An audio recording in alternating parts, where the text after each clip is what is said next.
My daughter's imaginary friend asked me, "Do you know about Daddy's special box in the garage?" "What kind of box, sweetie?" "A metal one, behind the Christmas decorations." Mr. Whisper says Daddy looks at it when he's sad. My husband Ray was at work. He'd been pulling extra shifts lately. I'd never seen any metal box in the garage. We'd lived here 3 years and I knew every corner of that cluttered space. But Joyce was so specific that evening while Ray watched TV with Joyce, I went to the garage. Behind the plastic bins of decorations, wrapped in an old blanket, was a small metal lockbox I'd never seen before. My hands shook as I carried it to our bedroom. Inside were photos. Ray with a woman I didn't recognize, both smiling, clearly in love. Wedding rings visible. More photos of them with a baby. A death certificate for an infant named Rayon Jr. Another for a woman named Cassandra Wagner. Both dated 8 years ago, 2 years before Ray and I met. "Mommy, why are you crying?" Joyce stood in the doorway. I quickly closed the box, but she'd already seen. She tilted her head the way she did when listening to something. "Mr. Whisper says Daddy loved them very much, but the car accident wasn't his fault." Ice ran through my veins. Ray had told me he'd never been married, never had children, said his past relationships weren't worth discussing. I'd believed him, trusted him completely. Over the next week, Mr. Whispers revealed more through Joyce. Always during innocent moments, coloring, playing with dolls, bath time. Daddy used to live in Michigan. Daddy visits special graves every October. Daddy still has Cassandra's voicemail saved on his old phone. I found the phone in his toolbox. Password protected, but Joyce cheerfully provided it, courtesy of Mr. Whispers. The voicemail was there. "Hey baby, we're just leaving Mom's house. Ray and Jr. won't stop fussing, but we'll be home soon. Love you." Cassandra's voice was warm, loving. The timestamp was an hour before the accident that killed her and their son. Ray had been at work. They'd been coming home to him when a drunk driver ran a red light. "Why didn't you tell me?" I confronted Ray after Joyce was asleep. The color drained from his face when he saw the photos spread on our bed. He collapsed into a chair, suddenly looking older than his 35 years. I couldn't. Every time I tried, I wanted to start fresh. To not be the widower, to not see pity in your eyes every day. But lying for 6 years? I know, I'm sorry. I'm so sorry. We talked until dawn. About Cassandra, about Ray and Jr., about the guilt that ate him alive, about why he'd hidden an entire life from me. I understood the pain, but not the deception. We agreed to counseling, to working through it. But Mr. Whispers wasn't done. "Daddy has another secret," Joyce announced at breakfast. In his phone. The new phone. Ray was in the shower. His phone sat on the counter. I knew I shouldn't, but trust was already shattered. His texts were mostly work-related until I found a conversation with someone named M. "Can't wait to see you Tuesday." "Same. Your wife doesn't suspect anything?" "No, I told her it's another work trip." Tuesday. Ray had said he'd be at a conference in Chicago. My stomach churned as I scrolled up. The messages went back months. No explicit photos, but clear evidence of an affair. Meeting locations, inside jokes, complaints about me. When Ray emerged from the bathroom, I held up his phone. He knew immediately. "It's not what you think." "Really?" "Because it looks like you're cheating." "It's my therapist. M is Dr. Melissa. I've been seeing her about Cassandra and Rayan. I didn't know how to tell you I needed therapy." He showed me the appointment confirmations, the billing statements. Dr. Melissa, grief counselor, specializing in traumatic loss. He'd been getting help but hiding it, just like he'd hidden everything else. Why the secretive messages? She said protecting the therapeutic space was important, that I needed somewhere you couldn't follow. I know how it looks. I wanted to believe him, needed to believe him, but trust was gone. Every explanation felt like another potential lie. How many secrets could one person have? That night, Joyce crawled into our bed. "Mr. Whisper says Daddy's telling the truth about the doctor, but not about the money."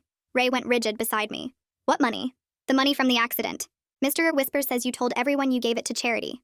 I turned on the light. Ray's face was gray, caught in another lie. There'd been a settlement from the drunk driver's insurance. He'd told me earlier he'd donated it, saying he couldn't bear to profit from their deaths. "Where's the money, Ray?" He was quiet for so long I thought he wouldn't answer. When he finally spoke, his voice was barely a whisper. "I've been sending it to someone. Monthly payments for 8 years. Who?" But I think I already knew. The way Joyce tilted her head when Mr. Whispers talked. The specific details no imaginary friend should know. The timing of his appearance right after her 6th birthday, the same age Rayan Jr. would have been. Ray's next words confirmed my growing suspicion. The drunk driver had a daughter. She was in his car but survived. She needed medical care, therapy, special schools. I've been paying for all of it. I looked at our daughter, who was smiling sadly. Too sadly for a 6-year-old. "Joyce, sweetheart, who is Mr. Whispers really?" She glanced between us, then spoke in a voice that wasn't quite her own. I was never the same after what she said. Joyce's voice came out flat and strange when she said the drunk driver's daughter is named Giselle, and she lives in Grand Rapids, and Daddy sends her money every month on the 15th. I stood there frozen with the photos of Cassandra and baby Rayan still in my hands, and I watched my 6-year-old daughter tilt her head in that listening way while she recited facts she had no business knowing. She told me the amount was $800, and it came from a special account Daddy opened before we got married, and the words kept coming in that detached voice like she was reading from a script she'd memorized without understanding what it meant. My chest felt tight, and my hands started shaking so hard I nearly dropped the photos, and I realized Joyce had been carrying pieces of Ray's grief around in her small body for months, while we thought she was just playing with an imaginary friend. The bedroom door flew open, and Ray appeared in the hallway, his face going white when he saw Joyce standing there, and the lockbox open on the bed and me crying with his dead wife's pictures scattered around my feet. He looked at Joyce and then at me, and I saw the exact moment he understood that she'd told me everything, and his shoulders sagged like someone had cut all the strings holding him upright. I forced myself to stop crying long enough to tell him to take Joyce to her room and read her a story while I tried to calm down, because I needed space to process what just happened, and what it meant that our daughter knew things she absolutely shouldn't know. Ray moved toward Joyce like he was walking through deep water, and he picked her up gently and carried her out without saying anything, while she wrapped her arms around his neck and went back to being a regular 6-year-old instead of whatever she'd been a minute ago. I heard their footsteps going down the hall and Joyce's door closing, and then I was alone with the evidence of Ray's entire secret life spread across our bed. I sat down on the floor because my legs wouldn't hold me anymore, and I picked up each photo one by one and studied Cassandra's face and tried to understand how Ray had loved her and lost her and never told me any of it. The death certificates sat on top of the pile with their official stamps and dates, and I traced my finger over baby Ryan's name and felt sick thinking about Ray visiting graves every October while telling me he was going to work conferences. An hour passed before I heard Joyce's door open again and Ray's footsteps coming back down the hall, and I stayed sitting on the floor surrounded by photos because I didn't trust myself to stand up and have this conversation like a normal person. Ray came in and started to explain, but I held up my hand and told him I needed him to answer specific questions with complete honesty. No more stories about fresh starts or avoiding pity, because every single explanation he'd given me so far had turned out to hide something else underneath. He sat down in the chair by the window and nodded, and I could see he was already crying, but I couldn't feel sorry for him yet because I was too angry and confused and betrayed to access any softer emotions. I asked him exactly how much money he'd been sending to Giselle, and for how long, and he admitted it was $800 a month for 8 years, which came to over $76,000 he'd hidden from our household finances. He said the settlement from the drunk driver's insurance was $200,000, and he'd been slowly sending it to Giselle for medical bills and therapy, and special schools because she was injured in the accident that killed his family. I did the math in my head and realized he still had over $100,000 somewhere. And I asked where the rest of it was, and he said it was in the same account earning interest until Giselle needed it for college or medical expenses.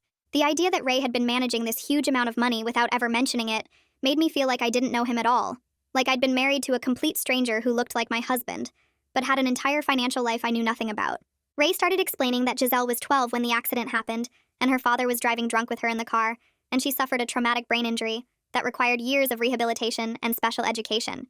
He said he couldn't keep money that came from the death of his wife and son, but he also couldn't just hand it over in a lump sum to a child, so he'd been sending monthly payments through a personal checking account I didn't know existed. He told me he'd set up the account before we got married and had his paycheck split between our joint account. And this secret one, and I realized every budget conversation we'd ever had was based on incomplete information because he was hiding a significant chunk of his income. I asked him how Joyce knew about any of this, and he looked down at his hands and admitted he'd been keeping a journal where he wrote letters to Cassandra and Rayan. He said sometimes late at night when he couldn't sleep, he'd read the letters out loud in our bedroom or in the garage, and Joyce must have been listening from the hallway or through the baby monitor we never disconnected from her room. The image of my daughter standing in the dark hallway absorbing details about graves and payments and her father's hidden grief made me feel physically sick, and I told Ray that his secrecy hadn't just damaged our marriage, but had hurt Joyce in ways we didn't fully understand yet. He broke down crying and admitted he knew he'd messed up everything by trying to handle his grief alone, but he didn't know how to let anyone in without drowning in the pain all over again. I watched him cry and felt a confusing mix of anger and sympathy, because I understood grief was hard, but I couldn't understand why he'd built an entire life on lies, instead of just telling me the truth from the beginning.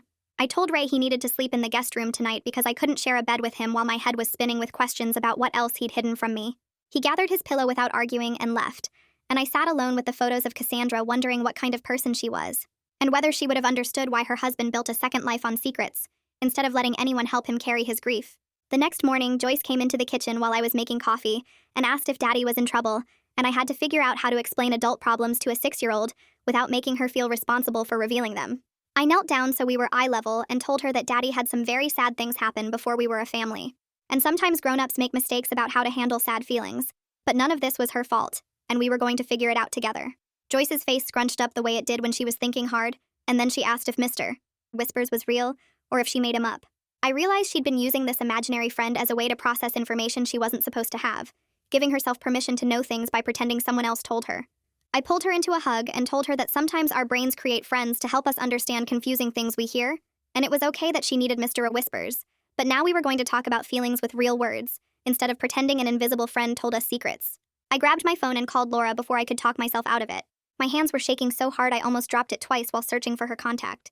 She answered on the second ring, and I barely got out the words emergency and need you before my voice cracked.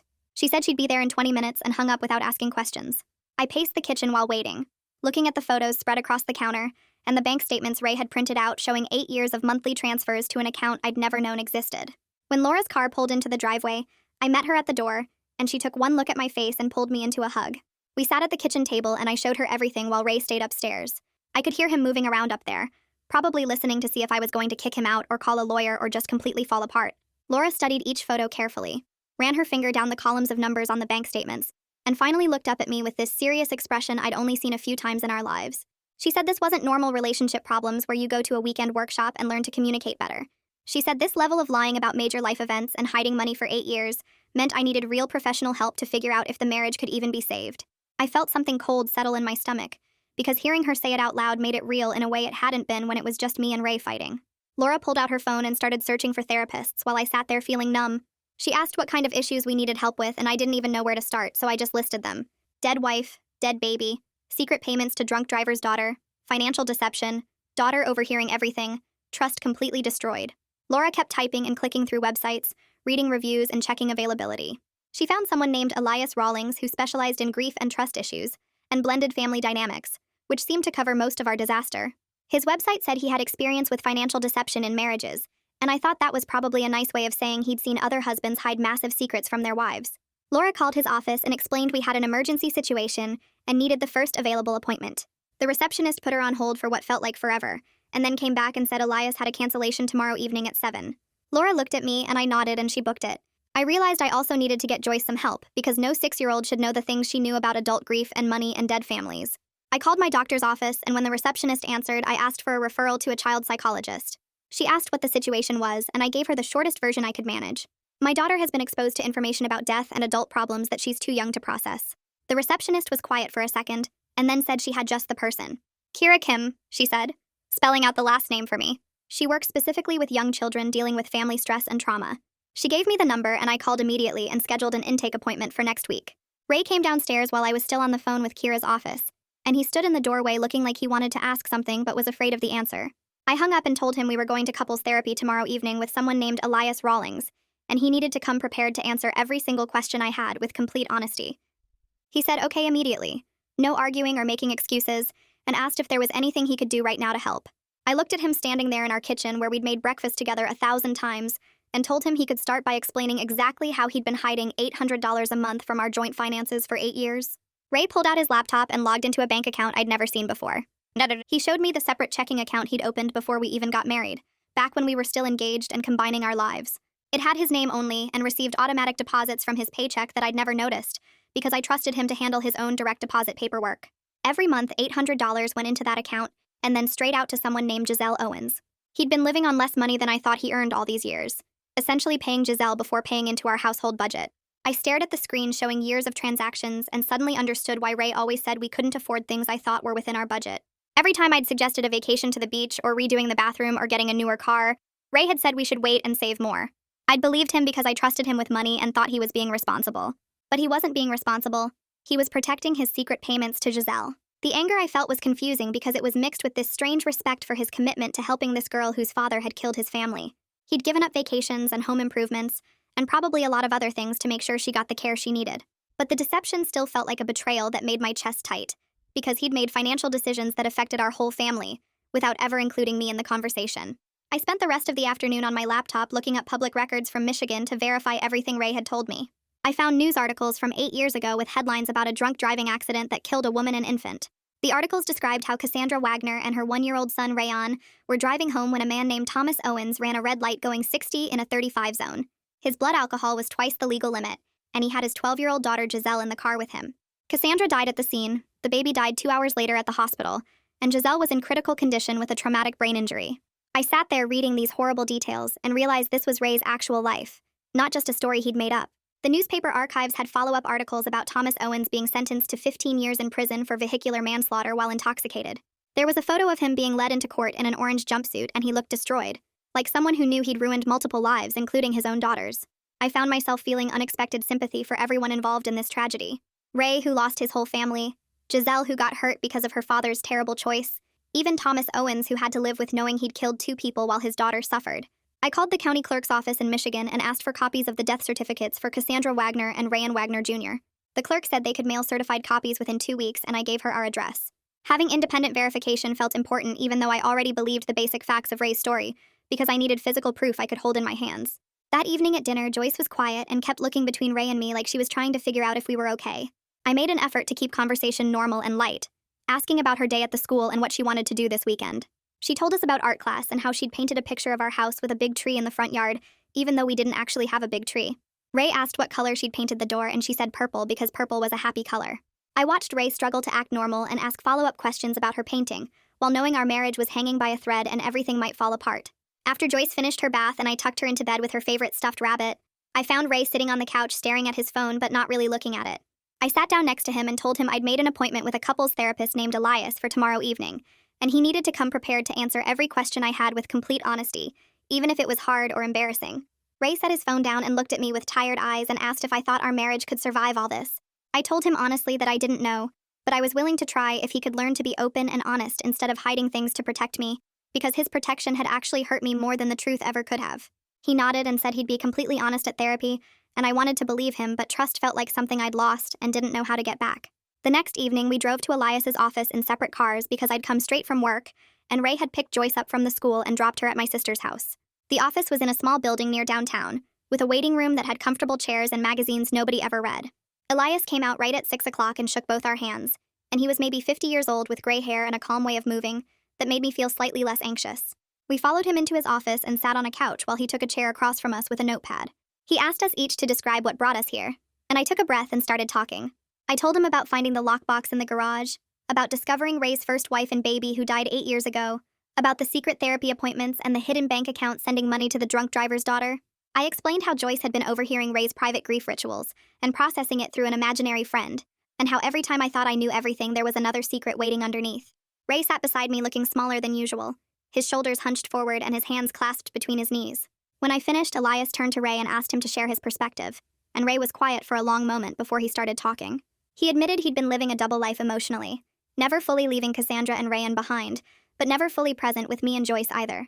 He said he kept 1 foot in his grief and 1 foot in our marriage, and he'd been trying to balance between them without letting either side see the other, but obviously that hadn't worked, and he'd hurt everyone by trying to keep the 2 parts of his life separate. His voice cracked when he talked about how much he loved both families, and how guilty he felt that loving me and Joyce sometimes felt like betraying Cassandra and Rayan, even though he knew that didn't make sense. Elias asked Ray why he'd chosen secrecy over honesty from the beginning, and Ray explained that every time he thought about telling me the truth, he imagined seeing pity in my eyes forever. He said he wanted to be seen as himself, as Ray, not as the tragic widower who lost his wife and baby in a horrible accident. He thought if he could manage his grief privately and keep it contained, then it wouldn't affect our relationship, and I could just love him without that shadow hanging over everything. He admitted now that he'd been wrong and that hiding it had actually made everything worse because the secrets had poisoned our trust, and his grief had leaked out anyway through his behavior and his late-night garage visits that Joyce had overheard. Elias wrote something in his notepad, and I watched Ray's face as he talked, seeing the pain and shame there, but also still feeling angry that he'd made these choices for both of us without giving me a chance to decide if I could handle the truth. I told Elias that I could have handled the truth about Ray's past, that I wasn't some fragile person who couldn't cope with the fact that my husband had loved someone before me and lost her tragically. What I couldn't handle was lied to over and over again, and discovering new secrets every time I thought I finally knew everything. I explained that the issue wasn't Ray's grief or even the payments to Giselle, it was the pattern of making major decisions alone, and then hiding them from me, which had created a marriage where I couldn't trust anything Ray told me, because there might always be something else he was keeping from me. Elias nodded and said that was exactly the problem, that secrecy had become Ray's default response to difficult emotions, and that pattern had damaged the foundation of our relationship. He said we needed to rebuild trust through consistent transparency, and that would take time. An effort from both of us, but especially from Ray, who needed to learn new ways of handling his grief that didn't involve hiding it from the people who loved him. Elias asked about our finances, and I explained that Ray's secret account meant he'd been living on less income than I thought we had, which had affected every budget decision we'd made as a couple. I told him about all the times I'd suggested vacations or home improvements, and Ray had said we should wait or we couldn't afford it. And now I understood he was protecting his monthly payments to Giselle, but at the time I just thought we were being financially responsible together. Ray admitted he'd never thought about it as financial deception, because in his mind the settlement money wasn't really his to begin with. It was blood money from the death of his family, and he couldn't keep it for himself. Elias pointed out that hiding significant monthly expenses from your spouse is a serious breach of trust, regardless of the motivation, and that Ray had essentially been making financial decisions for both of us without giving me any say in how our household money was managed. He asked Ray if he could see how that would make me feel we're excluded and disrespected, and Ray said yes, he could see that now, but at the time he'd just been focused on making sure Giselle got the support she needed.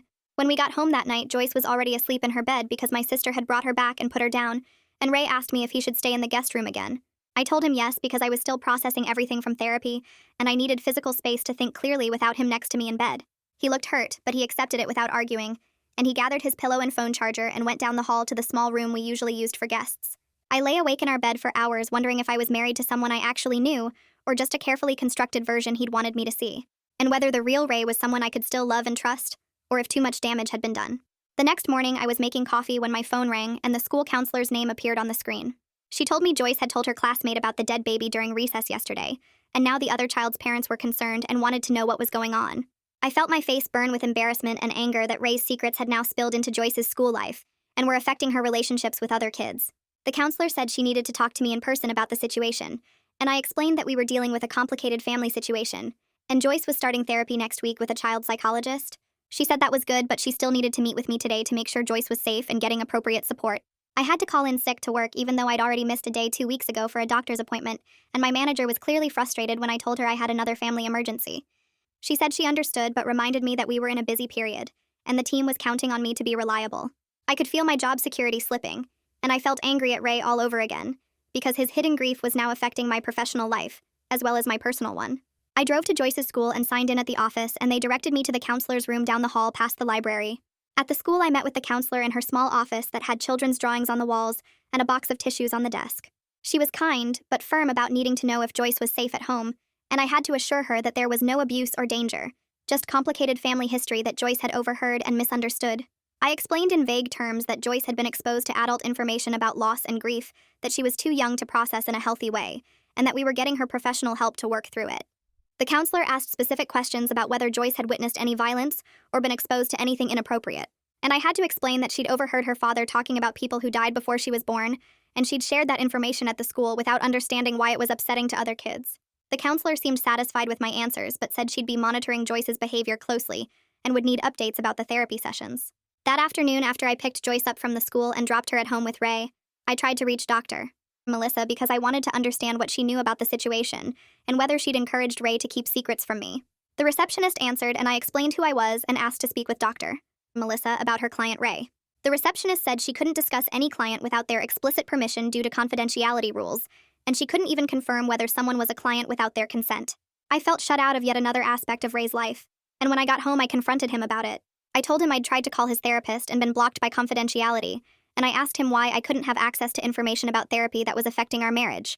Ray said his therapy was supposed to be a space where I didn't follow him, a place where he could work through his grief without worrying about how it affected me, and he claimed Elias had supported that boundary during our session.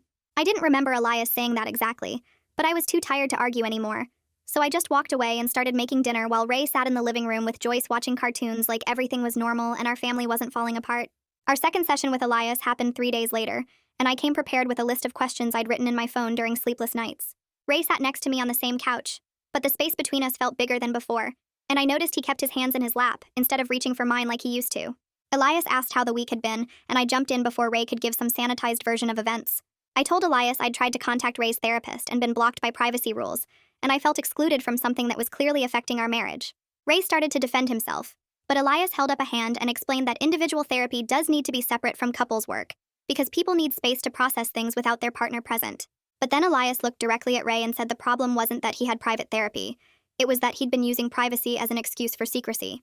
And there was a big difference between having personal space and hiding major life decisions from your spouse. Ray's face went red and he looked down at his hands. Elias continued that Ray should be bringing insights from his individual work into our marriage, not using therapy as another locked box that I couldn't access. I felt relieved that Elias understood what I'd been trying to say, and I asked Ray point blank about Giselle and whether she even knew who was sending her money all these years. Ray was quiet for a long moment, and I could see him deciding whether to lie or tell the truth. Finally, he admitted that yes, Giselle knew it was him, and she'd sent him thank you emails a few times over the years. The betrayal hit me fresh and hot in my chest, He'd been in communication with this girl, even limited communication, and he'd never once mentioned her existence to me. Not when we were dating, not when we got married, not when Joyce was born. 8 years of secret emails on top of secret payments on top of secret grief. Elias asked Ray to show me the correspondence, and Ray pulled out his phone with shaking hands. He opened his email and searched for Giselle's name, and 3 messages came up spanning several years. The first one was from 5 years ago, and it was short and awkward, thanking Ray for the money and saying she hoped he was doing okay. The second was from 3 years ago, saying she'd graduated from a special program and wanted him to know the payments had made it possible. The most recent one was from 6 months ago, and it said she was starting community college, and the support meant she could focus on the school instead of working full-time to pay for her medical bills. All 3 emails were polite and grateful, but also uncomfortable, like she didn't quite know how to thank someone for money that came from such terrible tragedy.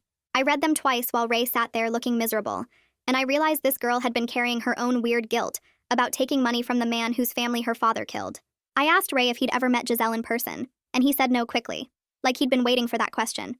He explained he'd kept everything to emails and bank transfers because he didn't want to insert himself into her life beyond the financial support. Something about this felt both respectful and cowardly at the same time. I couldn't tell if Ray had been protecting Giselle from complicated emotions, or protecting himself from having to face the living reminder of his family's death. Probably both.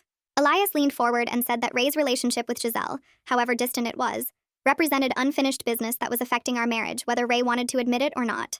He asked Ray if he'd ever thought about what closure with that situation might look like. Ray's eyes went wide with panic, and he said he couldn't stop supporting her when she was still dealing with the consequences of the accident. His voice got louder as he talked about how Giselle still had medical appointments and therapy, and she was only 20 years old, and she deserved a chance at a normal life after what his family's death had cost her. I realized as I listened that Ray had tied his own healing to her well-being in a really unhealthy way. He couldn't let himself move forward until she was okay, but she'd probably never be completely okay, which meant Ray was stuck in this loop forever. Elias must have seen the same thing because he suggested we table that discussion for now and focus on concrete steps Ray could take to rebuild trust in our marriage. The session ended with homework for both of us, and I felt exhausted as we walked to the car. That night, after Joyce finally fell asleep, I went downstairs to get water and noticed the garage door was open a crack with light spilling out. It was 2 a.m. I pushed the door open and found Ray sitting on the cold concrete floor with the lockbox open in front of him. Photos of Cassandra and baby Rayan were spread around him, and he had his old phone in his hand. He was crying silently, tears running down his face while he stared at a picture of his dead wife holding their infant son. He looked up when he heard me, and his face crumpled with shame. He told me he came out here sometimes when he couldn't sleep and looked at the photos and listened to Cassandra's voicemail. He said he was sorry, and he knew now that Joyce must have followed him out here, or heard him through the baby monitor talking to pictures of his dead family. His voice broke on the last words. I stood there for a minute feeling anger and sadness and something else I couldn't name. Then I sat down next to him on the cold floor, and for the first time I felt real compassion for the weight he'd been carrying alone all these years. I was still mad about the lying, but I could see how much pain he was in. I told him his grief was valid and his love for Cassandra and Rayan didn't threaten me. What threatened me was his secrecy. He needed to find a way to honor his past without hiding it from his present. Ray wiped his face and asked me what I needed from him to start rebuilding trust. I'd been thinking about this constantly, so the answer came easily. I needed complete financial transparency, including access to all accounts and statements. I needed a clear plan for how we'd handle the payments to Giselle going forward as a couple decision, not his solo project. And I needed him to stop hiding his grief rituals, and instead find appropriate times and places to remember his first family that didn't involve sneaking around in the middle of the night like he was doing something wrong. Ray nodded at everything and said he'd give me access to all his accounts tomorrow. We sat there a while longer in the cold garage, and then we went inside together. The next morning, after Ray left for work and Joyce was at the school, I called Laura and asked for the name of that attorney she'd mentioned. She gave me Franklin Meter's number and said he was great with complicated family financial stuff. I called his office and explained to his assistant that we needed help setting up a formal arrangement for ongoing support to someone outside our immediate family. The assistant scheduled me for a consultation that afternoon. Franklin's office was in a boring building downtown, and his waiting room had magazines about money management that nobody ever reads. When he called us back, Ray had rushed over from work, and we sat across from Franklin's big desk while he asked questions about our situation. I let Ray explain about Cassandra and Rayan and the accident and Giselle and the 8 years of payments. Franklin listened without judgment and took notes on a yellow legal pad. When Ray finished, Franklin said he could help us set up a trust that would provide transparent structure and protect our household finances while making sure Giselle kept getting support. He asked for our financial documents, and Ray pulled up his bank statements on his phone. Franklin spent 20 minutes reviewing everything, and then he looked up with a serious expression. He explained that Ray's informal payment arrangement had created potential tax problems because he'd been sending significant money without proper documentation or gift tax filings.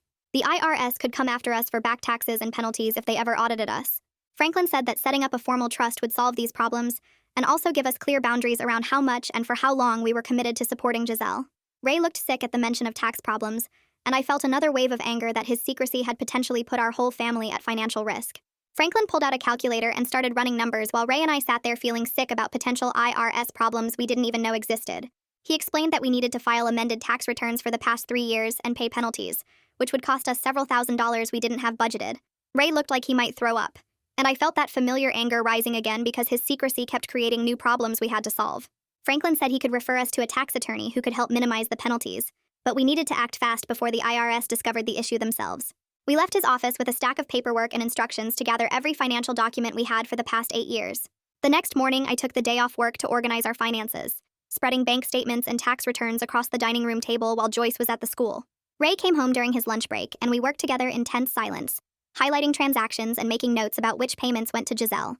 Our couples therapy session that evening felt heavier than usual, because now we weren't just dealing with emotional betrayal, but actual legal and financial consequences. Elias listened to our update about the tax problems, and I could see him processing how much deeper this situation went than typical marriage counseling. He asked Ray how he felt about all these consequences piling up, and Ray admitted he felt like he was drowning in mistakes he'd made while trying to do the right thing. Elias nodded and said, "That's often how grief works. It makes people act in ways that seem logical in the moment, but create bigger problems down the line." Then he gave Ray a specific assignment that would take real work. He told Ray to create a complete timeline of everything, starting from when he met Cassandra all the way through to right now, including every major event and decision. He wanted Ray to write down details about their relationship, the accident, the settlement, when he started sending money to Giselle, when he met me, when he decided to keep secrets, everything. Elias said Ray needed to share this timeline with me so we'd finally be working from the same set of facts, instead of me discovering new pieces every few days. Ray looked overwhelmed but agreed to do it. Over the next week, Ray spent his evenings after Joyce went to bed sitting at the kitchen table with a notebook, writing page after page while I gave him space. I could hear him crying sometimes, but I didn't go to him because he needed to do this work alone. When he finally handed me the document a week later, it was 15 pages long, front and back, filled with his cramped handwriting. I took it to our bedroom and closed the door and started reading. The timeline started with how Ray met Cassandra at a coffee shop in Michigan when they were both 23. He described their first date, how quickly they fell in love, their small wedding with just family. He wrote about finding out Cassandra was pregnant and how scared and excited they both were. Then came details about Ray and Junior being born 6 weeks early and spending time in the NICU, and how they'd just started to feel like they had their life together when everything fell apart. The entry about the accident day was the hardest to read. Ray wrote that he was supposed to drive Cassandra and the baby home from her mother's house that Sunday afternoon.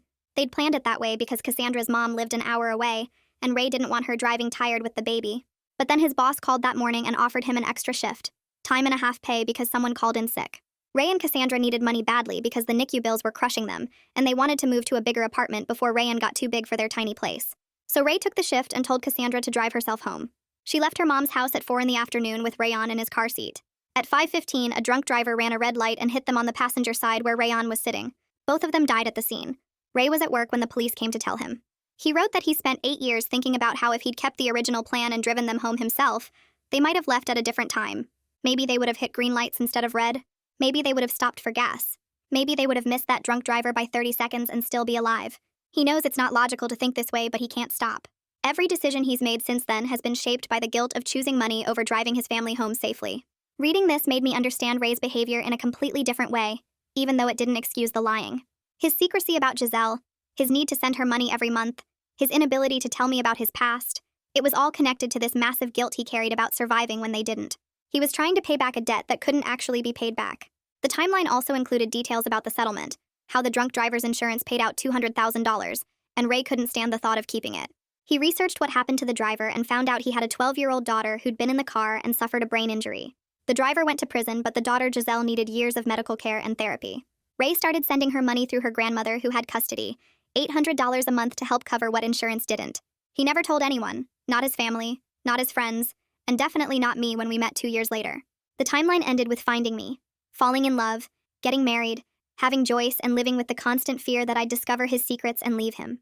At our next therapy session, I brought the timeline with me and told Elias I'd read every word.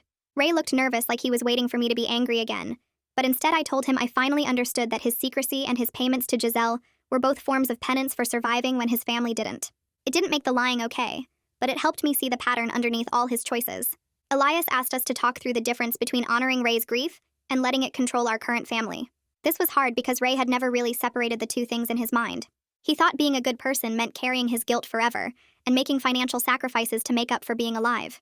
Elias helped him see that he could remember Cassandra and Rayon and support Giselle without letting survivor guilt run his whole life and damage his current marriage. Ray admitted he'd never thought about it that way before. He'd just been trying to get through each day without drowning in the pain. While all this was happening with Ray's therapy, Joyce had her first appointment with Kira. I took her after school one Wednesday and sat in the waiting room while they met for 50 minutes. Joyce came out looking tired but okay, and Kira asked if she could call me later to discuss her initial thoughts. That evening after Joyce was in bed, my phone rang and it was Kira. She said Joyce had been very open during their session, and she had some concerns about what she called parentification. I didn't know that word, so Kira explained that Joyce had been exposed to adult information and problems that were way too big for a 6-year-old brain to handle. She said Joyce had created Mr. Whispers as a psychological distance tool, a way to know things she wasn't supposed to know while also not taking responsibility for knowing them. By saying Mr. Whispers told her things, Joyce could share the information without feeling like she was tattling or breaking rules. It was actually a pretty smart coping method for a kid, but it meant Joyce had been carrying adult stress and secrets that were hurting her development. Kira said Joyce needed clear boundaries about what information belonged to adults and what was appropriate for children. She needed to see her parents managing their problems without her help or awareness. Kira gave me specific recommendations, including stopping all serious conversations anywhere Joyce might overhear, removing any monitoring devices from her room that might pick up adult conversations, and giving her age-appropriate explanations for any changes in our family without the heavy details. I realized immediately that we'd been having intense conversations late at night thinking Joyce was asleep, but she'd probably been listening to everything. The next day, I went into Joyce's room while she was at the school and looked at the baby monitor we'd never bothered to disconnect. It sat on her dresser with the little green light showing it was on, broadcasting everything to the receiver in our bedroom. I thought about all of Ray's late-night garage visits, all the times he'd been in there crying and talking to photos of Cassandra and Rayon. The monitor would have picked up sounds from the hallway, from our bedroom, from anywhere in the house if Joyce had been awake and listening. I unplugged the monitor and put it in a box in the closet. Then I made a new rule that Ray and I would only discuss our marriage problems during therapy sessions, or when Joyce was definitely out of the house, not late at night when we assumed she was asleep, but couldn't be sure.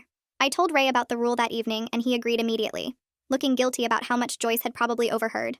A few days later, Franklin called to say the trust documents were ready for us to review and sign. He scheduled a meeting for the following Tuesday afternoon, and Ray took time off work, so we could go together. Franklin's conference room had a big table, and he laid out multiple copies of the trust paperwork, walking us through each section. The structure he'd created included a monthly payment to Giselle that would continue until she turned 25, or completed her education, whichever came first. The amount was $700 a month, slightly less than Ray had been paying, but Franklin said it was a more sustainable number that wouldn't strain our household budget as much. The trust was formalized and transparent, and both Ray and I would have to agree to any changes, which meant Ray couldn't just decide things on his own anymore. Franklin also explained that the trust included provisions for us to adjust or end the payments if our financial situation changed dramatically, like if one of us lost our job or we had major medical expenses. This gave me some feeling of control I hadn't had when Ray was making unilateral decisions about thousands of dollars every year. Ray looked uncomfortable reading that part, and I could tell he felt like he was somehow betraying Giselle by putting limits on his support. But he signed the documents anyway because he knew our marriage depended on having clear boundaries around this situation. After we finished signing everything, Franklin suggested we might want to inform Giselle about the change from informal payments to a formal trust structure. Ray's face went pale at the idea of direct communication with her. Franklin said it would be more respectful than just having the money suddenly show up from a different source with a different amount. I suggested we send a joint email explaining the change and offering to answer any questions she might have. Ray looked terrified but agreed this was better than leaving her confused about what was happening. That evening, Ray sat at the computer and drafted an email to Giselle. He wrote that he'd formalized the support through a trust to make sure it continued reliably and to be more transparent with his current family. He apologized if the change caused her any concern, and said the monthly amount would be slightly different but consistent. He showed me the draft and I read it twice. Then I told him he should also mention that his wife now knew about the arrangement and supported his commitment to helping her. I didn't want Giselle to think I was the villain who forced this change, or that I resented her getting money that could have gone to our household. Ray added a paragraph saying his wife understood the situation and agreed that supporting Giselle's recovery and education was important. He hit send before he could change his mind, and then we waited to see if she'd respond. 2 days later, Giselle's response appeared in Ray's inbox, and we both sat at the kitchen table reading it on his laptop. She wrote that she was actually relieved to have everything formalized, because she'd always felt uncomfortable accepting money from someone who lost so much. She said Ray's support had made an enormous difference in her recovery and education, but she'd also felt guilty taking money that should have gone to his new family. Knowing the arrangement was structured and agreed upon by both of us made her feel less like she was stealing from people she'd never met. Ray's hands were shaking as he scrolled down to read the rest. I watched his face go pale as he reached the second part of her message. Giselle wrote that she'd been working with a therapist on survivor's guilt about the accident, and her therapist thought it might help to have a conversation with Ray in person if he was willing. She emphasized that she didn't expect anything beyond a single meeting, and she'd understand completely if we weren't comfortable with it. She said she just wanted to offer the possibility because her therapist believed it might help both of them process what happened. Ray closed the laptop and put his head in his hands. I asked him what he wanted to do, and he said he honestly didn't know. At our next therapy session with Elias the following Tuesday, we brought up Giselle's request, and Ray looked like he might throw up just talking about it. Elias asked Ray what scared him most about meeting her, and Ray said he was terrified of seeing the physical evidence of what the accident did to her. He said he'd been sending money to an email address for 8 years, but meeting her in person would make everything real in a way he wasn't sure he could handle. I admitted I was curious about her and thought meeting might help me understand this part of Ray's life better, but I was also worried it would be too emotionally intense for everyone involved, and I didn't want to make things worse. Elias suggested we could agree to a single meeting in a neutral location with clear time boundaries, so nobody felt trapped. He said we could each bring a support person if that felt safer, and he offered to attend as a neutral facilitator to help navigate the conversation if it got too difficult. Ray asked if Elias thought this was a good idea, or if it might actually make Ray's grief worse. Elias said he couldn't predict that, but he believed facing difficult emotions with proper support was usually better than avoiding them forever. After discussing it for another 20 minutes, Ray and I agreed to meet Giselle with Elias present to help if the conversation became too hard to manage alone. We scheduled the meeting for 3 weeks out to give everyone time to prepare emotionally, and in our following sessions, Elias coached Ray and me on what to expect. He taught us how to set appropriate boundaries during the meeting and how to ask for breaks if we needed them. He emphasized that this meeting was about acknowledging the connection between our lives and Giselle's, not about Ray seeking forgiveness or Giselle expressing gratitude. He said we all needed to respect whatever emotions came up without trying to fix them or make them go away. Ray started keeping a journal to process his feelings about the upcoming meeting, and I could see him working hard to prepare himself mentally. In the weeks leading up to the meeting, I noticed Ray was sleeping better and getting out of bed without that heavy, exhausted look he'd carried for months. He told me one night while we were doing dishes that having everything out in the open felt like he could finally breathe, even though the conversations had been painful and our marriage was still uncertain. He said keeping secrets had required so much energy that he hadn't realized how exhausted he was until he stopped. I told him I was glad he felt lighter, but I was still working on trusting him again, and that would take more time. Joyce had been doing better too, according to Kira's weekly reports. She'd stopped mentioning Mr. Whispers completely, and was using regular words to talk about her feelings, instead of channeling information through an imaginary friend. She'd asked me a few simple questions about why Daddy seemed sad sometimes, and I gave her age-appropriate answers about how grown-ups sometimes have sad memories from before kids were born.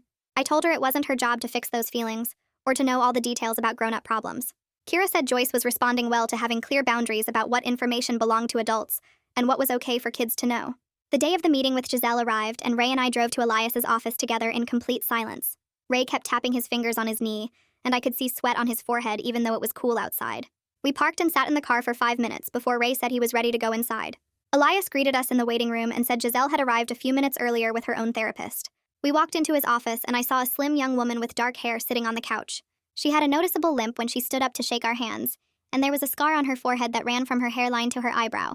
She looked nervous but smiled politely as Elias made introductions. We all sat in a circle with Elias positioned between Ray and Giselle, and Elias started by thanking everyone for being willing to have this difficult conversation. Giselle spoke first and thanked us for agreeing to meet her.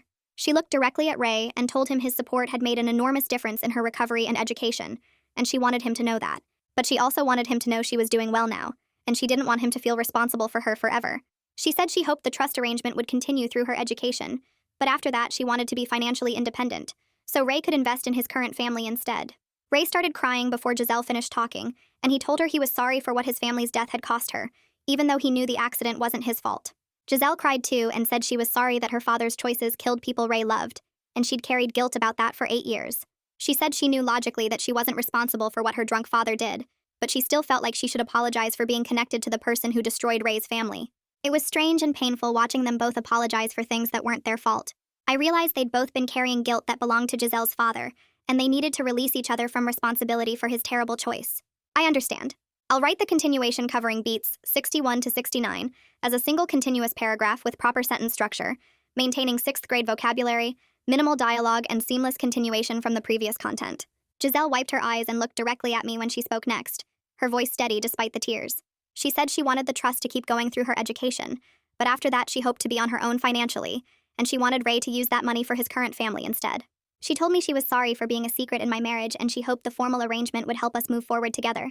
Ray reached for my hand and squeezed it, and I could feel him shaking beside me.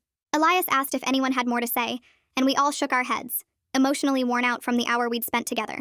Giselle's therapist walked her out first, and we waited a few minutes before leaving, giving everyone space to process what had happened. Ray and I walked to the car in silence and sat there for almost 30 minutes before either of us could speak. He stared at the steering wheel and told me that meeting Giselle had changed how he saw everything, because she wasn't the broken child he'd been picturing all these years, but a strong young woman who'd built a real life despite terrible circumstances. He said he thought he'd been using the payments as a way to stay tied to Cassandra and Rayon, like keeping Giselle in his life meant keeping them close too.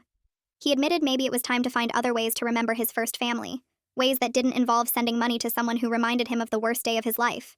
I asked him what other ways he meant, and he said he didn't know yet, but he wanted to figure it out in therapy instead of just doing what felt right in the moment. We drove home and picked up Joyce from my sister's house, and Laura could tell from our faces that the meeting had been intense, but she didn't ask questions in front of Joyce. That night, after Joyce was asleep, Ray and I sat on our bed facing each other, and he told me this was the most honest conversation we'd had in weeks. He admitted he wasn't sure he knew how to be married without keeping secrets because hiding his pain had become such a habit over the years. He said when something hurt, he automatically looked for ways to handle it alone instead of bringing it to me, and he knew that wasn't fair, but he didn't know how to change patterns he'd built over 8 years. I told him I needed him to learn because I couldn't live wondering what else I didn't know, constantly waiting for the next secret to show up. He promised he'd work on it with Dr. Melissa, and he'd try to bring me in instead of shutting me out, even when it felt uncomfortable or scary. Over the next few weeks, I watched Ray make real efforts to be more open with me, and it was awkward at first because neither of us knew how to do this new version of our relationship. He started telling me when he was having a hard grief day, instead of disappearing into the garage for hours, and he'd say he needed some time alone, but he'd tell me why and when he'd be back. He asked me to help him make financial decisions instead of just handling everything by himself, and we sat together at the kitchen table going through bills and budget planning like we should have been doing all along. It felt strange to be learning basic relationship skills after 6 years of marriage, but slowly I started to feel like we were actually partners instead of two strangers sharing a house and a kid. Franklin sent us the final trust documents in a big envelope that arrived on a Tuesday, and seeing the official paperwork made the whole arrangement feel real and manageable instead of this secret thing hanging over us. The first payment to Giselle had already gone through from the trust account, and the statement showed exactly where our money was going and how much was left. Ray seemed lighter after that, like knowing his commitment to Giselle was secure, but also had clear boundaries took some weight off his shoulders. I felt more secure too because I could see everything now. No more hidden accounts or secret transfers that affected our household without my knowledge. Joyce's teacher sent home a note saying she'd been more engaged in class lately, and playing better with the other kids during recess. And when I mentioned it to Kira, she said removing the burden of adult information had let Joyce just be a kid again. Joyce still saw Kira once a month for check-ins to make sure she was processing everything okay, but the urgent crisis feeling had passed and she was learning healthy ways to talk about her feelings instead of creating imaginary friends to handle them. Ray and I kept going to couples therapy with Elias every other week, working on how we talk to each other and rebuilding trust through being consistently open about things. Elias helped us create actual agreements about financial decisions and grief rituals and how we'd handle difficult topics in the future, and having these clear structures made both of us feel safer in the relationship. 3 months after I found the lockbox in the garage, Ray suggested we take a family vacation to the beach, something we'd never been able to afford before. I realized this was possible now because we'd restructured our finances, and I actually knew what money we had available, and I agreed because I wanted to build happy memories as a family, instead of just managing one crisis after another. We booked a week at a rental house near the ocean and drove down with Joyce singing in the back seat, excited to see the beach for the first time. We're not perfectly healed and probably never will be because Ray's grief and my broken trust don't just disappear like they were never there, but we're doing better as a family and building something more honest than what we had before. Joyce plays in the sand building castles while Ray and I sit together on our beach towels watching her.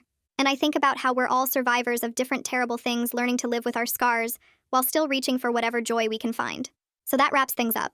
The importance of financial transparency in relationships cannot be overstated. Subscribe for more practical stories about trust and money. Catch you next.